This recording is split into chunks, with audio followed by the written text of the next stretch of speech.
Hello, আমি Soma's happy কর্নারে তোমাদের সব্বাইকে স্বাগত। আমি জবা ফুলের একটা সিরিজ আগেই শেয়ার করেছি। তো আজকে তার একসাথে আমি অনেকগুলো জবা ফুল বানিয়েছিলাম। তো তার মধ্যে এটা একটা সেকেন্ড পার্ট। তো প্রথম পার্টে আমি কিভাবে ক্লে দিয়ে জবা ফুল বানানো হয় সেটা আমি পার্ট টু পার্ট শেয়ার করেছি।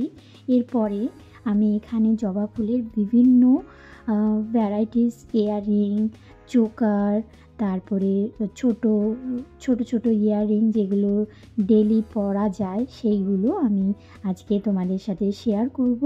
তো তার জন্য এখানে জবা ফুলগুলোকে আমি প্রথমে কালার করে নিয়েছি। এরপরে আমি প্রথমে একটা চোকারের জন্য রেডি করে নিয়েছি, তারপরে ইয়াররিংয়ের জন্য, তারপরে ছোট্ট ডেলি ওয়্যারের জন্য যে নেক পিসগুলো থাকে সেগুলো রেডি করে নিয়েছি। এখানে জবা ফুলটা আমি কিভাবে রেডি করছি সেটা আর শেয়ার করছি না, কারণ এর আগের ভিডিওতে আমি পার্ট টু পার্ট শেয়ার করে দিয়েছি। তোমরা কিন্তু আগের পার্টটা অবশ্যই দেখবে।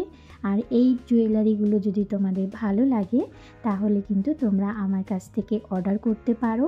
অর্ডার নাম্বার ডেসক্রিপশানে দেওয়া থাকবে, সেখান থেকে তোমরা কন্ট্যাক্ট করলেই তোমাদের ডিজাইন বা আমার কোনো পছন্দের ডিজাইন যদি তোমাদের ভালো লাগে তাহলে তোমাদের কাছে অবশ্যই আমার অর্ডার পৌঁছে যাবে। তো আজকের এই ভিডিওটা তোমাদের কেমন লেগেছে অবশ্যই জানাবে। যদি ভালো লাগে তাহলে একটা লাইক আর শেয়ার করে দেবে, আর বন্ধুদের সাথে আর ফ্যামিলির সাথেও এই ভিডিওটা শেয়ার করে দেবে। তো তোমরা সবাই ভালো থেকো, সুস্থ থেকো, টাটা।